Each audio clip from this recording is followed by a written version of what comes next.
सो electron spin के बारे में हम लोग डिस्कस करते हैं। इलेक्ट्रॉन स्पिन क्या होता है और उससे रिलेटेड जो फिजिकल क्वांटिटी है उसको हम लोग बात करेंगे, right. So many spectral lines were found to consist of two or more closely spaced lines when viewed through a highly resolving spectrometer। जैसे कि कई सारे स्पेक्ट्रल लाइंस को अगर आपने जिसकी जिस स्पेक्ट्रोमीटर का रिजॉल्विंग पावर कम है उससे अगर आपने देखे तो दो लाइन को आप एक लाइन उसको ऑब्जर्व कर पा रहे हैं। लेकिन अगर उसी स्पेक्ट्रोमीटर का अगर रिजॉल्विंग पावर हम इंक्रीज करते हैं, राइट, उसकी लेंथ चेंज करते हैं, तो वो जो स्पेक्ट्रल लाइन जो हम पहले देख रहे थे may be that is consist of two और more closely spaced lines, right. then that group of that line is called fine structure of a spectral line। कल मैं आप लोग को एक डायग्राम से बताने की कोशिश कर रहा था कि अगर मैंने इस लाइन पे एक और लाइन मैंने प्लॉट कर दिया, एक और तीसरी लाइन प्लॉट, चौथी लाइन मैंने इस पे ऐसे कर दिया। अब ये लग रहा है कि ये सिंगल लाइन है, लेकिन अगर मैं इसको स्पेक्ट्रम माइक्रोस्कोप से देखूंगा, इस यानी कि इसको मैग्नीफाई करके देखूंगा, तो इसमें बहुत सारे लाइनें हैं। जितने मैंने बोल रखा वो लाइन इसमें कंसिस्ट करते हैं, राइट। तो इसको अगर हमने इंडिविजुअल पार्ट में देखने लगे, that is called fine structure of spectral line, right. तो स्पेक्ट्रम से ये कोरिलेट करता है, स्पेक्ट्रम आपको मालूम ही है, राइट। तो इस पैरामीटर से ही कई सारे फिजिकल पैरामीटर को रिलेट करते हैं, that is spin angular momentum S vector and spin magnetic moment mu S, जिसको मैंने पहले कवर किया था कि हम आगे एक और तरह के मोमेंटम और एंगुलर मोमेंटम की बात करेंगे, राइट। तो इलेक्ट्रॉन के पास दो मोमेंटम होते हैं और दो मैग्नेटिक मोमेंट होते हैं, राइट। फर्स्ट हमने पढ़ रखे थे अभी तक कि angular momentum, orbital angular momentum, right, और दूसरा ऑर्बिटल मैग्नेटिक मोमेंट, राइट। अब यहाँ पर हम डिस्कस करने जा रहे हैं उसका जो दूसरा मैग्नेटिक मोमेंट और मोमेंट है। So in 1925, Godesevich and Emil Beck explained the fine structure of spectral lines by proposing that an electron must be looked upon as a charged sphere spinning about its own axis। कौन से scientist ने? ये दो scientist ने इसके बारे में बताया कि इलेक्ट्रॉन एक चार्ज स्फीयर जैसे अपने पॉइंट पे, अपने लोकेशन पे, अपने ओन एक्सिस पे स्पिन करता है, right. And that has an intrinsic angular momentum, right, and an intrinsic magnetic moment। उसके पास खुद की उसकी एंगुलर मोमेंटम होगी अगर वो स्पिन कर रहा है अपने एक्सिस पे, और उसकी फिर उसी वजह से, स्पिनिंग की वजह से उसके पास एक मैग्नेटिक मोमेंट होगी, राइट। जिस तरह से हम कहते हैं कि ऑर्बिटल्स में कोई ऑर्बिटल्स में ये अगर न्यूक्लियस है, न्यूक्लियस के चारों तरफ जो हम ऑर्बिट्स को रिप्रेजेंट करती है और ऑर्बिट्स में इलेक्ट्रॉन मोशन कर रहा है, तो उसके पास एंगुलर मोमेंटम है, ऑर्बिटल एंगुलर मोमेंटम है और ऑर्बिटल मैग्नेटिक मोमेंट है। उसी तरह से इलेक्ट्रॉन इस एक्सिस पे ऑर्बिटल में तो मोशन कर रहा है, साथ ही साथ इस पे भी अपना स्पिन कर रहा है, तो उसकी वजह से उसके पास दो तरह के मैग्नेटिक मोमेंट। सो इन 1928 पीएम ड्रैग, ये साइंटिस्ट बहुत ही इंपॉर्टेंट नेम है, बहुत ही ज्यादा कंट्रीब्यूशन है साइंस में, फिजिक्स में, राइट। तो PM Drake showed that the magnitude of that spin angular momentum that is given by modulus of S vector, यहाँ पर जो spin angular momentum था that is represented by S vector, capital S vector, तो उसका magnitude के लिए modulus ले लिए। जिस तरह से हमने ऑर्बिटल के लिए फॉर्मुलेशन था उसी तरह से यहाँ पर हमने लिख लिया स्पिन एंगुलर मोमेंटम के लिए under root S with in bracket S+1 into h vector, right. देखो ये फॉर्मुलेशन तो आपको मालूम है, एल के लिए एंगुलर मोमेंटम के लिए, उसी तरह से स्पिन एंगुलर मोमेंटम के लिए ये ऑर्बिटल एंगुलर मोमेंटम हो गया, ये स्पिन एंगुलर मोमेंटम हो गया, दोनों का सम टोटल एंगुलर मोमेंटम होता है, राइट। वो हम लोग स्पिन कपलिंग में पढ़ेंगे, जे कपलिंग और एसएस कपलिंग में जब कपलिंग पढ़ेंगे तब उसमें ये और ज्यादा मैं फॉलो करूंगा, राइट।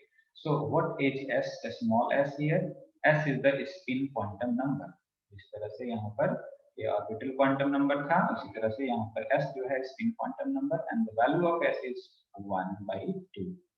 ये 1/2 अगर आप यहाँ पर सब्स्टिट्यूट कर देंगे तो magnitude of spin angular momentum that is equivalent to √3/2 into h vector। ये कंप्लीशंस वगैरह में डायरेक्ट भी वैल्यू आपसे पूछा जा सकता है, ऑब्जेक्टिव में क्वेश्चन आ सकते हैं, ध्यान रखेंगे, राइट। जिस तरह से हम लोगों ने कंपोनेंट का फॉर्मुलेशन प्रीवियस लेक्चर में फाइंड आउट किए थे कि LZ is equal to ML H cut, देखिए उसी से कोरिलेट करके आप इसको समझ सकते हैं, LZ is equal to ML और H कट, राइट। तो यहाँ पर हम स्पिन के बारे में बात कर रहे हैं, तो SZ इज इक्वल टू ये जो फॉर्मूला यहाँ पर लिखा है MS H कट। यहाँ पर MS क्या हो गया, यहाँ पर था magnetic moment, spin magnetic quantum number, right. और यहाँ पर सॉरी यहाँ पर था ऑर्बिटल मैग्नेटिक क्वांटम नंबर, और ये MS हो गया, that is spin magnetic quantum number, right. And the values of MS that have 2s plus 1 values, इस तरह से ML के लिए हमने कहते हैं कि that have 2l plus 1 values, उसी तरह से MS को कह सकते हैं that have 2s plus 1 values।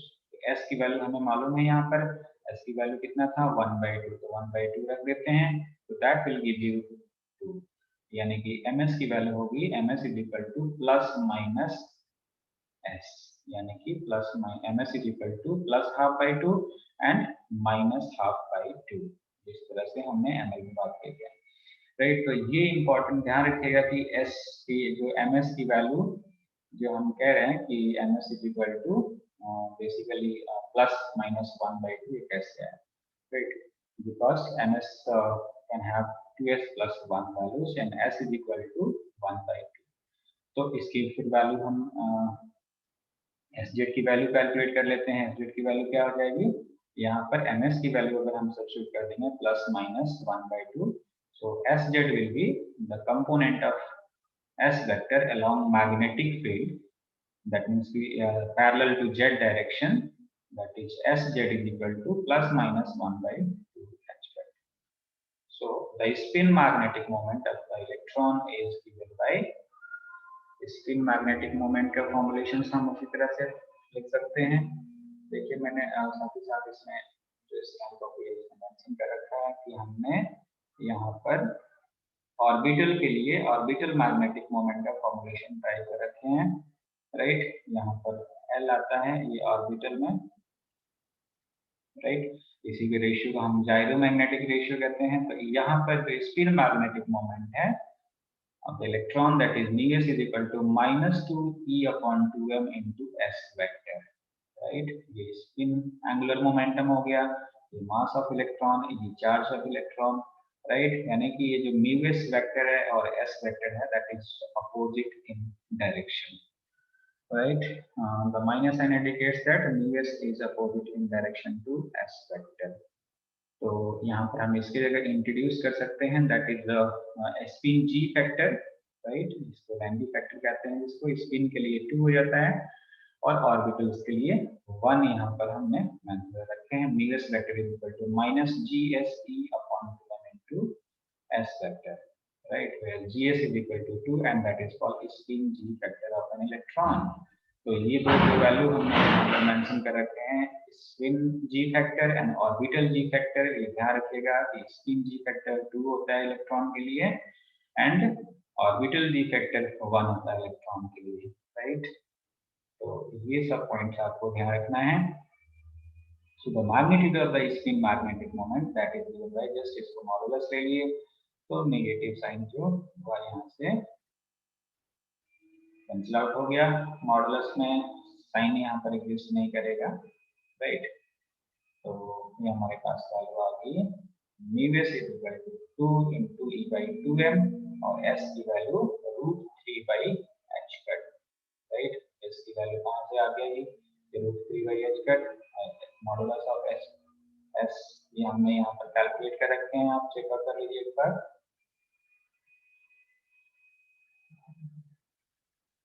ये देखिए modulus of s factor that is equivalent to √3/2 into h cut, ये वैल्यू सब्स्टिट्यूट कर दिए तो μs की जो वैल्यू आ गई दैट इज इक्विवेलेंट टू √3 ये भी एक अब भी देखिए ये √3 तो लिख दिया, ये this is EH/2m, EH cut/2m, that is called Bohr magneton because magnetic moment is measured in the terms of Bohr magneton, ये हमने टॉपिक पढ़ रखे हैं कि बोर मैग्नेटॉन के एक्सप्रेशन कैलकुलेट किए थे, राइट। तो स्पिन मैग्नेटिक मोमेंट का जो मैग्नीट्यूड होगा that is equivalent to √3 mu B, right. तो ये ध्यान रखिएगा। फाइन स्ट्रक्चर क्या होता है, स्पिन मैग्नेटिक मोमेंट क्या होते हैं, राइट। स्पिन एंगुलर मोमेंटम क्या होते हैं, उसकी जो क्वांटम नंबर है दोनों, उसकी वैल्यूज कितनी क्या होती हैं, जी फैक्टर जो स्पिन जी फैक्टर है उनकी वैल्यूज क्या क्या है, राइट। यहाँ पर मैं बहुत ही जल्दी आप लोग अपने रजिस्टर को नोट कर लीजिए, इसको आप एक बार सॉल्व कर लेंगे, बहुत ही इजी टास्क है, राइट। और हम लोग नेक्स्ट टॉपिक की तरफ मूव करेंगे, राइट। इसको आप स्क्रीनशॉट ले लीजिएगा, सो दैट कि अगर कोई प्रॉब्लम होगी तो देखिए क्वेश्चन है कि calculate the two possible orientation of spin angular momentum as vector with respect to the magnetic field direction. Magnetic field direction में स्पिन एंगुलर मोमेंटम के टू जो पॉसिबल वैल्यूज है उसको आपको कैलकुलेट करना है यहाँ पर, राइट। तो आपको फॉर्मुलेशंस मालूम है, देखिए यहाँ पर ये वैल्यू और एस जेड की वैल्यू +-1/2, और यहाँ पर ओरिएंटेशन की बात हो रही है, ध्यान रखिएगा थीटा आपको कैलकुलेट करना है, तो थीटा cos थीटा का फॉर्मुलेशन क्या हो जाएगा, S Z upon modulus of S vector, right. तो बेसिकली ये फॉर्मूला आपको यूज करना है इसमें ओरिएंटेशन कैलकुलेट करने के लिए, क्योंकि क्वांटाइजेशन स्पेस क्वांटाइजेशन जो हमने डिस्कस किए थे इसी टर्म से डिस्कस किए थे कि क्वांटाइज्ड होते हैं, उसके ओरिएंटेशन जो मोमेंटम का होता है वो क्वांटाइज्ड होता है, राइट। उसी को हम स्पेस क्वांटाइजेशन कर रहे थे। तो ये फॉर्मुलेशन आप लोग को cos theta is equal to ml upon √L into L+1 पहले से आपने पढ़ रखे हैं।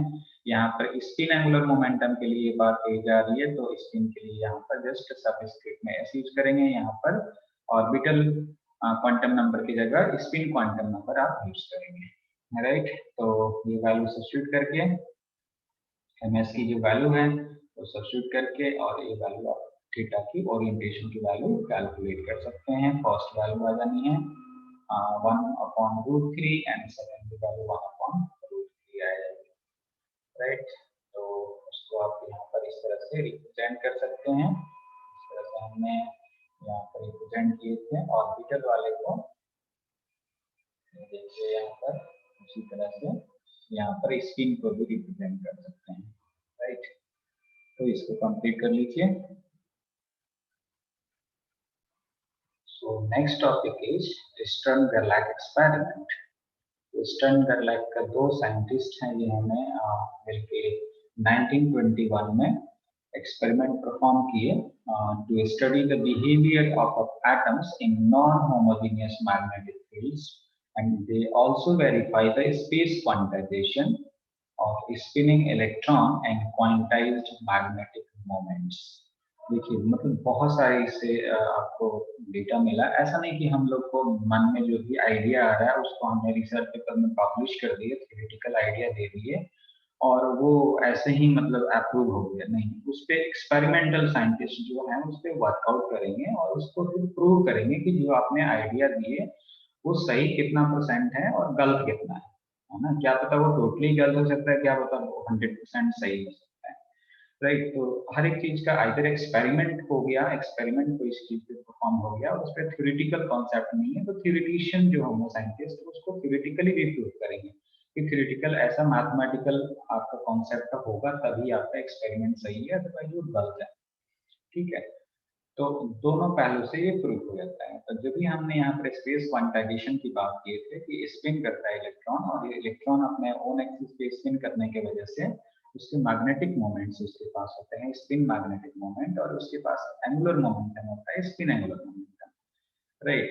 इवन जो orbital angular momentum, spin angular momentum है वो क्वांटाइज्ड होते हैं। तो क्वांटाइज्ड का मतलब कि उसकी ओरिएंटेशन डिफरेंट होगी, है ना।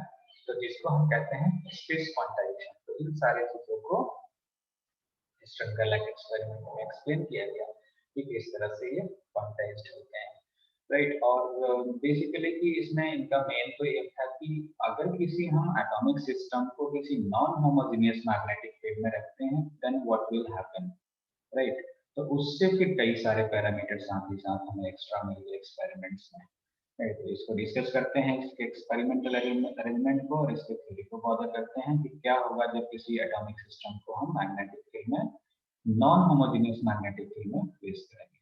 तो इसको पहले आप लोग एक्सपेरिमेंटल अरेंजमेंट और इसकी वर्किंग को समझिए। बहुत ही इजी है, देखिए ये पूरा सेटअप है सिस्टम का लैब एक्सपेरिमेंट का। राइट, यहाँ पर जो दिख रहे हैं, basically it consists of highly agitated metallic box, that is steel. The box को highly agitated metallic box है, right? The silver atom that the silver atoms beam is produced by heating silver in an electric oven O। यहाँ पर आप diagram में देख सकते हैं कि यहाँ पर एक ओवन रिप्रेजेंट किया गया है, ओवन को O से रिप्रेजेंट किया गया है। यहाँ पर सिल्वर सब्सटेंस रखा है, राइट, और इसको ओवन में आपको मालूम है कि ये हीट प्रोड्यूस करेगा ओवन, तो फिर जो ये होगा सिल्वर मेल्ट होगा, राइट, और फिर उसको बीम के थ्रू यहाँ पर बीम के फॉर्म में इंसिडेंट कराया जा रहा है इस स्लिट S1 और S2 के through, right. This beam of silver atom is made to pass through two narrow slits S1 and S2। दो स्लिट से S1 S2 से इसको पास कराया जा रहा है। Then the beam of silver atom is pass between the specially shaped pole pieces of the strong magnet. जब इससे क्रॉस हो गया तो उसको स्ट्रॉन्ग मैग्नेट के थ्रू इस सिल्वर बीम को पास कराया गया। So the magnetic field is intense and non-homogeneous। एक तो स्ट्रॉन्ग मैग्नेटिक फील्ड है, इंटेंस है, एंड नॉन होमोजेनियस है। नॉन होमोजेनियस की मतलब कि एक समान नहीं है, यूनिफॉर्म मैग्नेटिक फील्ड नहीं है। तो यहाँ पर देख सकते हैं कि इसको जो डिजाइन किया गया है वो डिफरेंट शेप में डिजाइन किया गया है। ये नॉर्थ पोल है, ये साउथ पोल है। इसके जो शेप देख रहे हैं वो भी थोड़ा सा स्पेशली डिजाइन है, राइट, सो दैट कि उसके मैग्नेटिक फील्ड को नॉन होमोजेनियस प्रोवाइड कर पाए। So the magnetic lines of force are perpendicular to the direction of the beam। यानी कि नॉर्थ से मैग्नेटिक लाइंस ऑफ फोर्स जो इमिट होंगे तो और लाइन जो इंसिडेंट बीम सिल्वर एटम्स की बीम है वो एक दूसरे के परपेंडिकुलर है, right. So finally the beam is made to strike the photographic plate P placed normal to the initial direction of. यहाँ पर देख सकते हैं इस ओवन के सामने जो यहाँ पर ये बीम ऑफ सिल्वर एटम्स जो प्रोपेगेट हो रहे हैं वो इसके परपेंडिकुलर एक फोटोग्राफिक प्लेट है। ये कह सकते हैं कि कलेक्टिंग प्लेट है, ये स्क्रीन जिसपे कि हम उस चीज को ऑब्जर्व कर रहे हैं। जिस तरह से हम एक्सरे कराने जाते हैं तो हमें एक फोटोग्राफिक प्लेट हमारे चेस्ट का अगर फोटो कराने हैं तो उसके चेस्ट पे फोटोग्राफिक प्लेट रख देते हैं, बैक साइड से फिर उस पर एक्सरे इंसिडेंट कर दी जाती है। तो जो भी उसके स्ट्रक्चर है बोन्स का, जो भी उसमें प्रॉब्लम है उसको फोटोग्राफिक प्लेट पे वो रिप्रेजेंट कर देता है एक्सरे का। उसी तरह से ये आप समझ सकते हैं कि यहाँ पर जस्ट ये रिकॉर्ड हो जाएंगे, यहाँ पर कलेक्ट हो जा रहे हैं ये जो सिल्वर एटम है। तो ऐसे तो लग रहा है कि इससे क्या फिजिक्स पता चल जाएगा कि यहाँ से हमने सिल्वर एटम को हीट किया और इसे क्रॉस करा दिया स्लिट से और स्ट्रॉन्ग मैग्नेटिक फील्ड से इसको पास करा करके यहाँ पर कलेक्ट कर लिया। ऐसा तो कुछ हमें नहीं लग रहा है, बट इसमें फिजिक्स बहुत ही इंटरेस्टिंग है कि मैग्नेटिक फील्ड से जब वो एटम जो है सिल्वर एटम जब क्रॉस हो रहा है इनहोमोजेनियस मैग्नेटिक फील्ड से तो उस पर कई सारे फिजिकल फिनोमेना हो रहे हैं, राइट।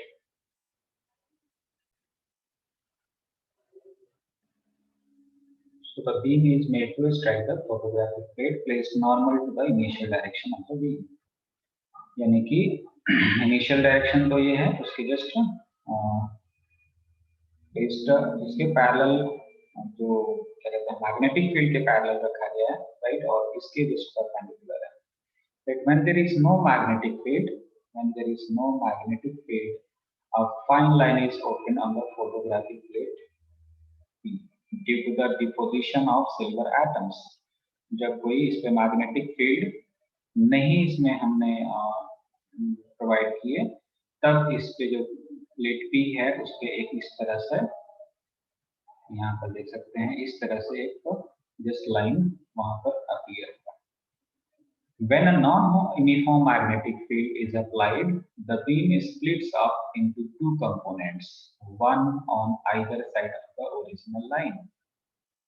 मैग्नेटिक फील्ड ने उसी लाइन को किस तरह से रिप्रेजेंट करने लगा, कुछ इस तरह से रिप्रेजेंट करने लगा। इस तरह से इसकी जो फोटोग्राफिक प्लेट का था वो इस तरह से उसकी डिपोजिशन वहां पर रिप्रेजेंट हुई, यानी कि कुछ इस तरह से अपवर्ड में, कुछ डाउनवर्ड में। इनिशियली जब कोई मैग्नेटिक फील्ड नहीं था तो इस तरह से उस पर लाइन रिप्रेजेंट हो रही थी।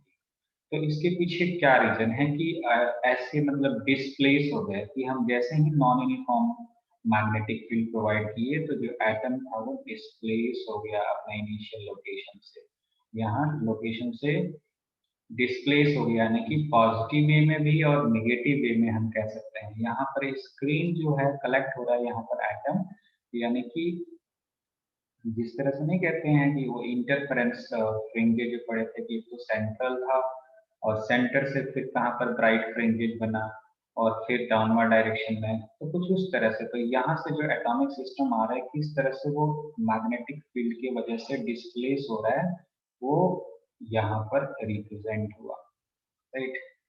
तो ये जो डिस्प्लेसमेंट है कि कितने डिस्प्लेसमेंट, ये जो है यहाँ पर इसको हमने जेड से रिप्रेजेंट कर रखा है डिस्प्लेसमेंट, और इसको हम मैथमेटिक्स के हेल्प से, अपने फिजिक्स के हेल्प से ये डिस्प्लेसमेंट कैलकुलेट करेंगे, राइट, कि यूनिफॉर्म मैग्नेटिक फील्ड की वजह से ये अपवर्ड डायरेक्शन और डाउनवर्ड डायरेक्शन में किस तरह से एटॉमिक सिस्टम डिस्प्लेस। तो इसका थ्योरी बहुत इंटरेस्टिंग है, देखिए इसको फाइंड आउट करते हैं। बहुत अच्छे समझ में आ जाना है, बहुत ही कंसंट्रेट होकर के समझिए। So what is the physics behind this experiment? Now we are going to study that things. So consider the silver atom as a short bar magnet। एक एक पॉइंट आप समझिए, देखिए बुक से मैं इसीलिए ये सारा कुछ डिस्कस कर रहा हूँ सो दैट कि थोड़ा सा आपको चीजें क्लियर हो जाए, नहीं तो इसको और ब्रीफ कर दूंगा तो बाउंस हो जाना है। मेन रीजन यही है, नहीं तो इसको मैं और ब्रीफ करके आपको बता सकता था, राइट। तो इसमें कई सारी चीजें जो आपके प्रीवियस क्लासेस में पढ़ रखे हैं वो कॉन्सेप्ट इसमें मेंशन्ड है, और उसको जस्ट आपको एक बार रीड आउट करना है और आपका सेल्फ नोट्स बना करके आप उसको बहुत अच्छे से रिप्रेजेंट कर सकते हैं, समझ सकते हैं, right. So consider the silver atom as a short bar magnet and that is an atomic magnet उसको हम कह सकते हैं। ये कल हम लोगों ने बात किए थे कि उसको हम डाइपोल की तरह बिहेव कर सकते हैं किसी एटॉमिक सिस्टम को, यहाँ पर उसको हमने बार मैग्नेट उसी को कह दिए, राइट। तो atomic magnet of magnetic moment mu, उस मैग्नेटिक मोमेंट क्या हो जाएगा उस एटॉमिक मैग्नेट का, बार मैग्नेट का, mu vector. When this atom is placed in magnetic field B at a certain angle to the field, it experiences a torque and that is given by ये formulation. ये भी हम लोगों ने border कर रखे हैं कि किसी इलेक्ट्रिक डाइपोल को इलेक्ट्रिक फील्ड में रखेंगे तो वो उस पर टॉर्क एक्ट होगा, राइट। और मैग्नेटिक फील्ड कंपोनेंट को, मैग्नेटिक डाइपोल को अगर मैग्नेटिक फील्ड में रखेंगे तो भी उस पर टॉर्क एक्ट होगा, उसको रोटेट करने की कोशिश करेगा उस डाइपोल को, right. So tau vector is equal to, basically it is a force that try to rotate the system, right. So tau vector is equal to mu, that is magnetic moment, and mu vector into b vector, a cross product of two vectors quantity, that is vector quantity force. So this torque tends to align the silver atom parallel to the field magnetic field, यानी कि जो वहां पर non uniform magnetic field apply हो रहा है उसके parallel में एक और उस एटॉमिक डाइपोल को, बार मैग्नेट को अलाइन करने की कोशिश करता है, राइट, उसको रोटेट करने की कोशिश करता है, right. So the atomic magnet, that is silver atom को हमने एटॉमिक मैग्नेट यहाँ पर यूज करना है, that turns through an angle theta from the field direction.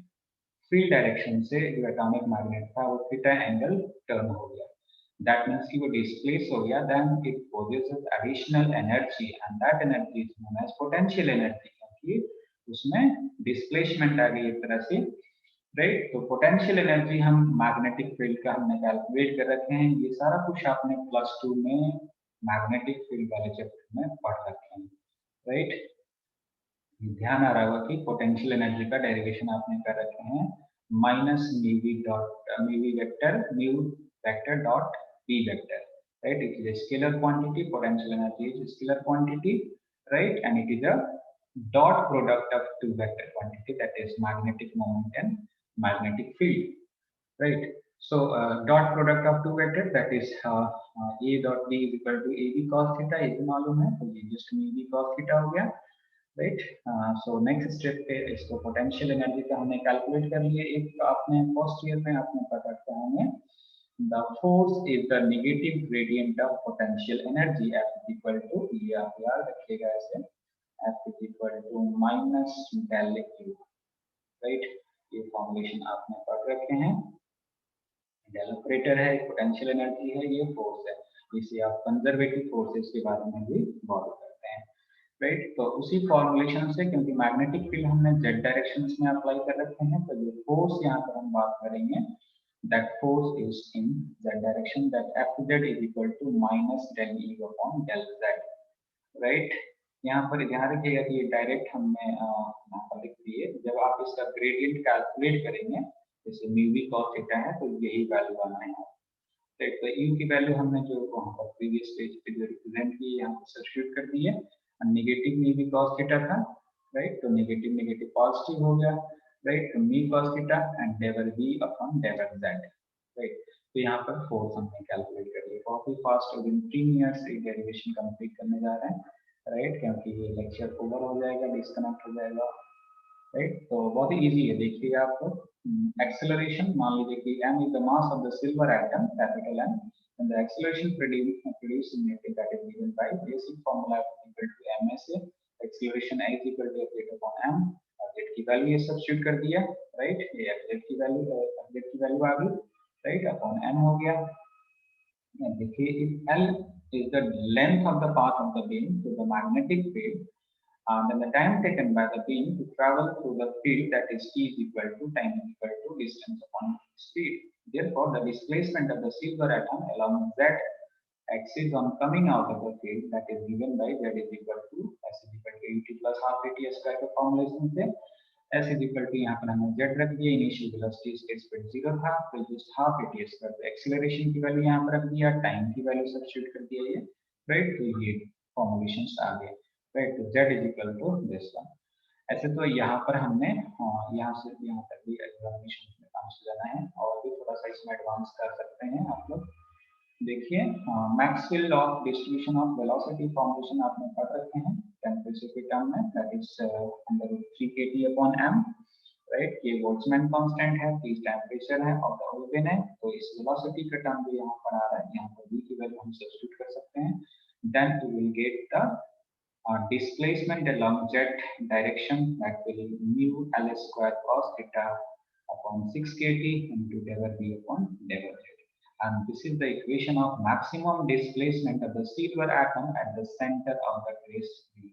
यहाँ पर आप एक बार डायग्राम में चेक कीजिए कि ये जो हमने डेरिवेशन कर रखे हैं, ये जो यहाँ पर जो कलेक्टिंग प्लेट था, यहाँ पर ये मैक्सिमम डिस्प्लेसमेंट है, यहाँ पर पॉजिटिव डायरेक्शन के लिए मैक्सिमम डिस्प्लेसमेंट जेड की वैल्यू यहाँ पर हमने कैलकुलेट कर ली, यानी इससे ज्यादा वो डिस्प्लेस नहीं हो सकता है इधर इस डायरेक्शन में या इस डायरेक्शन में, राइट। तो इसके नेक्स्ट लेक्चर में इसके कंक्लूजन, इसके एक्सप्लेनेशन डिस्कस करेंगे, राइट। इसके लिए स्पेशल केसेस हैं और इसके लिए कंक्लूजन है, राइट। इसको एक बार डेरिवेशन और थ्योरेटिकल पोर्शन आप कंप्लीट कर सकते हैं, राइट।